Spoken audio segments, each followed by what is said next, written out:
এই 17 বছরে আওয়ামী লীগ তাদের নিজেদের সমস্ত অপরাধ, পূর্ববর্তী সব অপরাধ, সেগুলোকে তারা মুছে দিতে চেয়েছে, আর বাকি সকলের অপরাধকে খুঁজে খুঁজে খুঁড়ে খুঁড়ে বের করে নিয়ে এসেছে। উল্টো দিকটা তাকিয়ে দেখেন, আমরা কি এইরকমই একটি বাংলাদেশ কায়েম করতে চাই যে এবার কেবলমাত্র আওয়ামী লীগের তার দোসরদের খুঁজে খুঁজে সবগুলো সমস্যা দেখা হবে, অপরাধ দেখা হবে, বাকিদের যেন কোনো অপরাধ নেই? একটা জিনিস মনে রাখবেন, ন্যায় বিচার ছাড়া কোনো দেশ এগোতে পারে না।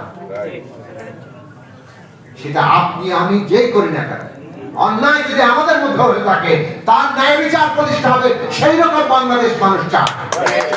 আওয়ামী